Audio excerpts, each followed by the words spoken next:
Hello everyone, welcome back to another edition of the Velvet Lounge Life. Yes, we are doing an eBay episode. Why? Because it's been maybe a minute, and also business, of course, is very good despite everything that's going on in the world. So, we are going to talk about, business in a time of crisis, as well as what sold on eBay and what sells on eBay and other online platforms.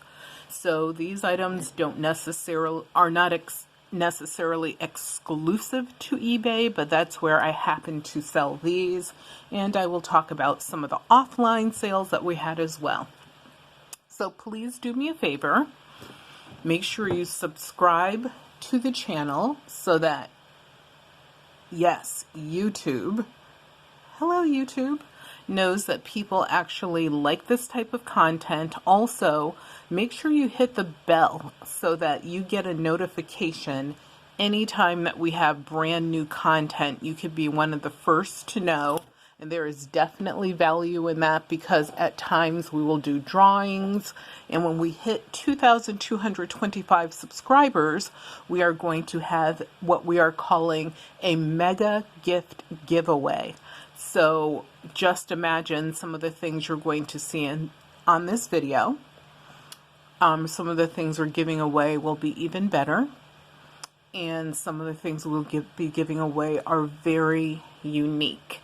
So you will be able to find information about that down below in the show notes down there. So please take a look. And also we do have links for different discounts and things that you could get, as well as, other playlists that we have that will definitely be helpful to you.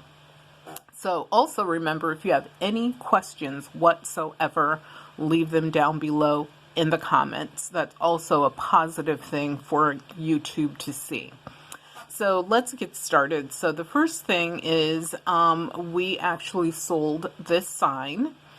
The sign, as far as its size, going from left to right, it's about 3 feet, maybe a little bit longer than that, and it's about 2 inches thick, so not for the faint of heart. So this sold for $179.99. $11.95 shipping and handling, because it only went to New York, and we did do the shipping by weight. However, guess what happened? This person changed their mind about buying the sign, as the sign was en route to them, so they never received it. Well, they did receive it eventually, but they did not receive it, look at it, return it. They actually changed their mind while the sign was probably halfway there, because where we live, it's not far from New York, and I believe it was still in our state, and the next step would have been for it to be at this person's address, probably, well, at the processing station, then at their address, before they actually changed their mind. So, in business, you have to make a choice. Do we accept this back and punish them, or do we, just say, send the sign back? And because of the sign being as nice as it is, and the postage was very low, actually, for me to send them a return label, I believe it was less than $7, because obviously this $11.95 includes materials for packing, handling, that type of thing. So unfortunately, this sale didn't go through. When you're doing a resale business, that crap happens. It sucks, because you're probably excited, saying, yay, I got this chunk or hunk of wood out of my house, and the sign was returned actually unopened. So I don't know what happened in that person's life, but obviously it was major enough where they had to make a quick escape. And thankfully for us, we received the sign back exactly as we sent it, unopened package, you know, he actually just slapped the return label over our label. Maybe he found another one. I have no idea. Like, maybe he moved. Anything could have happened. So those are things that you just have to be prepared for. So yes, like I stated, we're going to talk about, you know, different things that happen in business that aren't always the best. So here is another Elks Club pin. So remember, I think now we're going on maybe a year and a half. It's possible it's even 2 years, whereas we acquired all of these Elks Club pins in a deal that I did at a flea market. And in that deal, we actually ended up, and apologies, but I'm going to make an adjustment to see if I can get this picture better in there for you. I don't know if it'll work. We'll see. We'll find out. You are moving. I don't know. Is that better? Maybe, maybe not. Hopefully it works. But anyway, so yeah, out of that deal, we still have, I couldn't even tell you, hundreds, and I do mean hundreds, maybe even, I don't know. It's hundreds. And when I say hundreds, I'm thinking like, at this point, we might have like 350 or so of these pins left over from a $30 deal. Obviously, within the first day of listing, we made all of our money back, plus a profit, plus paid for expenses, etc. So this one sold for $10, plus I believe the shipping was like, usually I charge somewhere between $2.95 and $3.65 for shipping. And yes, we were happy with that. Here is another item that we sold. It is Support Our Local Police, and it has some of the various state police stickers on it. That's what these things are. There's like 5 of them on this. And that, which honestly I was kind of surprised. I thought I would have to, like, you know, make a deal with someone to get rid of this. But it sold for $32.99 plus the shipping, handling, etc. And these, when you find them, they're made of like an aluminum. So these are not made of steel. And this paint is a porcelain, but it's not like the highest quality porcelain. I have a feeling that maybe these were made like in the 70s, just by look at the style. You know, these are actually little hats that have the state's abbreviations on them. So I'm thinking like maybe late 70s, maybe early 80s. So they're not super old, but if you find them, and especially if they have stickers on them, I believe that is definitely what made the difference. And I believe the more stickers, the better. This is another item that we sold. It is a World War II era shelter sign. So when people would have to, you know, find a bomb shelter, obviously they needed to know where they were. So these signs are what did that. The modern day symbol that we use for shelters obviously wasn't invented then. And this is a porcelain sign, metal, and it definitely had usage. Next, which you cannot see as well, we had this, it's an NSRA, which means National Street Rod Association, license plate frame. Wow. Yeah. $89.88. We had 2 people that were bidding back and forth. I believe I started this at like $30, maybe like $29.99, or maybe even $34.99, but I think it was like right under 30, maybe right in the middle of that. And as you can see, it sold for $89.88, and this is made of chrome, and of course it has like the red paint in between. Next, we have a beautiful, and I have to tell you, if I was a collector of plates or just like fancy doodads and things, this is one that I would definitely keep. We actually have, I believe, 5 more of these left, but they are porcelain, or actually Magelica, reticulated bordered plates.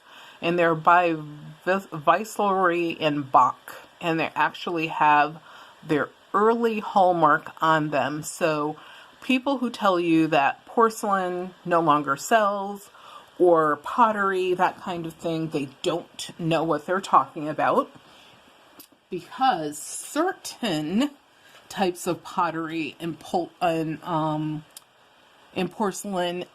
does sell. And I had a video where we talked about this before, and I did that video exclusively because there were so many people saying, oh, the market's falling out. Okay, now, let's say that this was, I'll say 15, 20 years ago.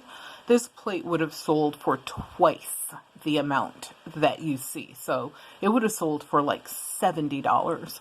However, I purchased these at an incredibly low price, and for them to sell at $34.99 for a single plate, plus obviously add in the shipping and handling to that, then you're way over $35. You cannot complain. And also, just to let you know, I have the keyboard in this picture just for scale. This is not a large platter. Like, it's not a large meat platter. So this is a plate that probably would have been, it was definitely slightly smaller than a dinner plate. But also remember, back in the 1800s and previously, they did not consume the large quantities of delights that we enjoy today. So, this is something that you should still be on the lookout for. One of the other things that I had made a deal on is it was my daughter and I actually, we made a purchase on a particular day, like, I'm going to say it had to be like 4 months ago, and we purchased a variety of things, and one of them was a collection of tokens. Now, people that have tokens and have them nicely displayed, they're in the little holders, maybe they even have them in a box by like some sort of whatever. And I mean, like, they're stacked and packed, and you could tell someone took the time to organize them. You will not be able to get a great deal on those. You just won't, because people know, they know that it's something more than the normal if someone takes the time to display them nicely or store them nicely. When I purchased these, they were in a box top, just poured all in there as if someone had went through and said, my God, Bob has all of these tokens, and just threw them in what we call a flat box. And I was able to purchase the entire flat box for $8. And I sold several of these tokens and have several of them left. So, and these went out in a variety of sales. Yes, some of them sold online. Some of them sold via Facebook and other resources. So this one sold for $24.99 plus the shipping and handling. And one of the things to do, because it's really getting on my nerves how lazy people are and how they're lacking in the quality of their work. I say this because recently I purchased some black glass antique buttons, and they're much nicer than I'm describing them, from a seller on eBay. And when I purchased them, the way that she shipped them to me was she simply took one of those, like a piece of bubble wrap, and it's the small bubble wrap. She didn't even use a large or medium bubble. And she simply put them on the bubble wrap, rolled them up in the bubble wrap, put a piece of tape on each end, stuck them in a mailer, and sent them. That is the dumbest, laziest thing ever. Why? Because when I received the buttons, some of them were broken, because guess what? They're made of glass. So they're rolling around in the postal system, which is not the postal system's fault at all. And, you know, of course, they're antique, so they're already fragile. And one of them was chipped, a couple were broken. So, of course, I notified her, and she's like, oh, I've never had an issue, which is a lie. The lady had thousands of sales. Out of thousands of sales, you always have had some kind of issue at some point in your selling history, whether it was your fault or not. And so she's like, apologies, or she didn't say apologies, she's apologized. And I think she put like a sad face or something.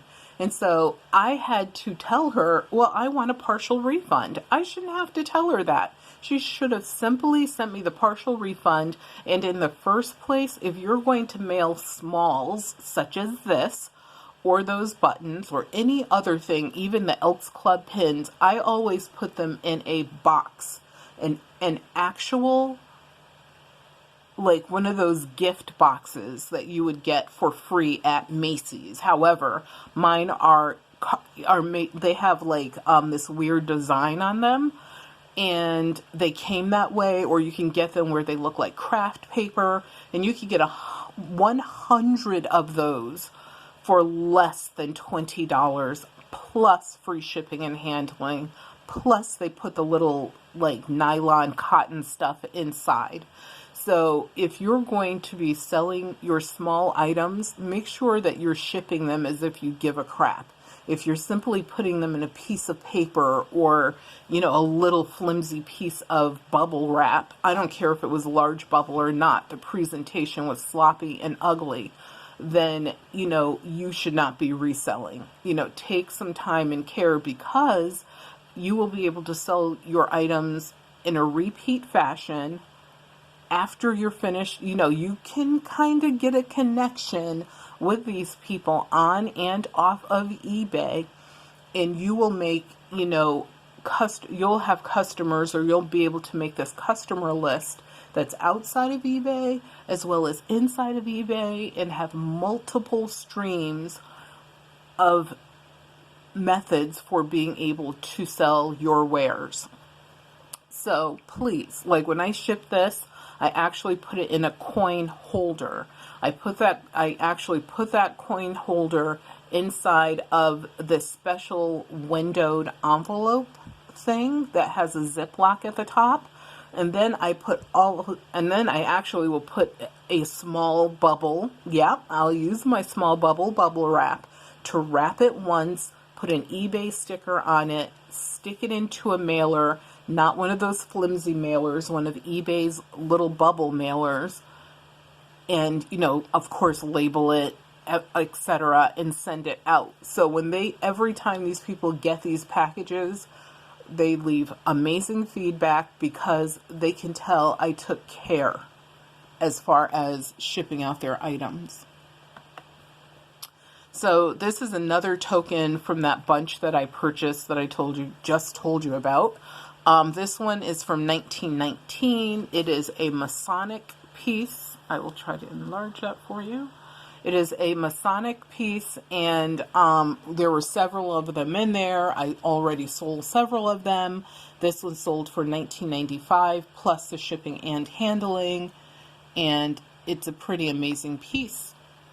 The other thing that people still doubt as far as sales are Christmas items, and I do mean Christmas, Hanukkah. If you find anything Kwanzaa related, Diwali, anything around that time of the year, if it's vintage, if it's quality, it sells.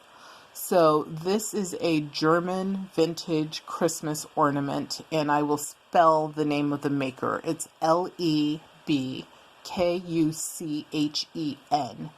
This particular maker, one of the ways you'll know if this one actually still had the tag. That's what this is hanging. It should have this little star tree like, I don't know what to call this, but the top of it, this topper, so you could see this whole piece. And if it doesn't have that, then probably is just like a cheap replica from Asia or something. But if you see this at the top, and also this is made of brass, so that's another way it's not made of that like bendy, wiry steel stuff. So as you can see, the single ornament sold for $16.99 plus $6.95 for shipping and handling. And it had the original tag, which did add value. Without the tag, it probably would have sold for like maybe, I'm going to say $10 to $12.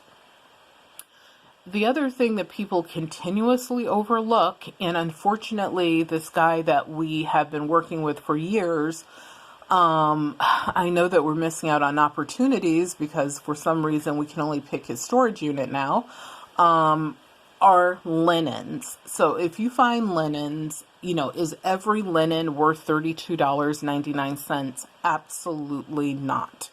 Are some of them? Yes, of course. And some will be worth, you know, $15, $20. If they're easy to ship, if they're not too gigantic, of course you want to make sure it's a quality thing and have an idea about the makers, because the maker does matter, the age does matter, the condition, oh my God, is everything. Then you can sell them for $32.99 plus shipping and handling.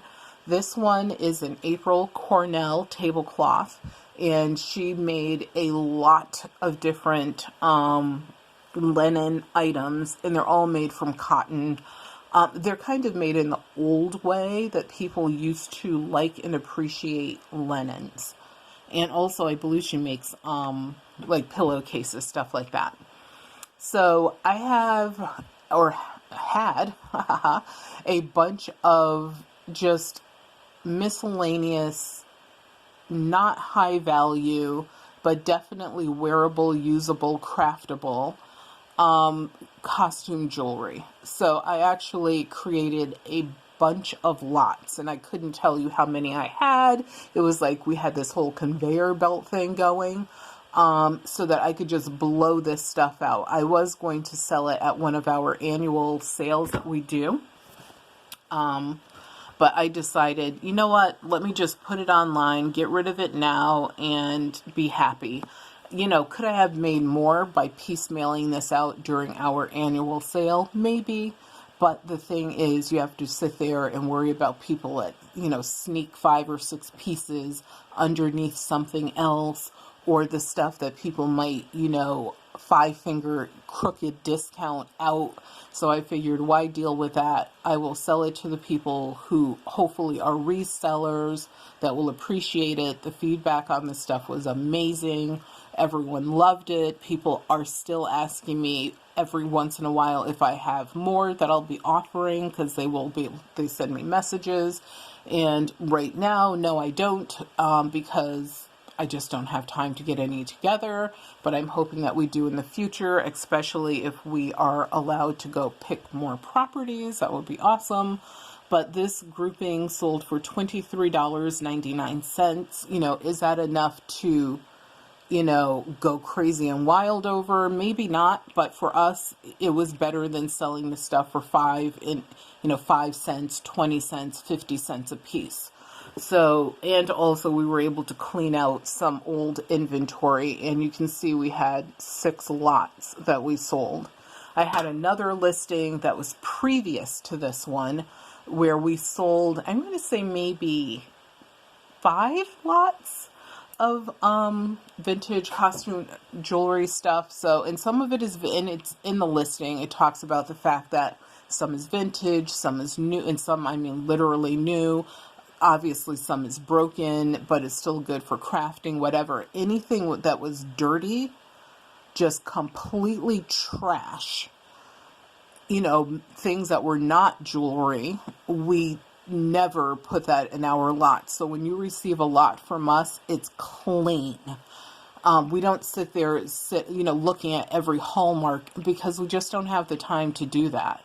And also, I mean, you can see there are nice pieces in here.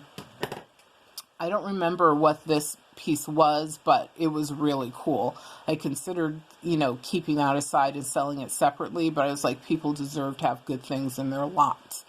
This is a watch. Obviously, that's, you can tell, a decent watch. This brooch with all of the crystals in it, or rhinestones. I mean, the list goes on and on. So and the thing is, the majority of people that purchased those lots were resellers. So I thought that was really cool. So we have the source where we can get books completely and absolutely 100% for free. Why people don't care about books anymore, I don't know. And, other than the books that we can't take, it's kind of sad, but at least we can save, hopefully, some of the best ones and sell them to people that appreciate them. And we do appreciate the fact that this particular source allows us to take whatever we want before I don't know what they do with them afterwards. I don't know if they donate the others or whatever, but they will actually call me and be like, we have these books, if there's anything you want, let me know on this particular day. If you don't want them, we'll just move on. And anytime we have the opportunity, we do look. And I will tell you that if we go and look at, books once, I would say if we go twice a month, out of the 2 times we go, we might walk away with nothing one of those times. So we're not just taking stuff just to take it. And the stuff that we have left over, we usually put into our large annual sale. So this is a Volkswagen book. It's actually kind of weird because it's based on this sci-fi genre. And it's written by this guy named John Mr. Wonderful, Stater, that's his last name.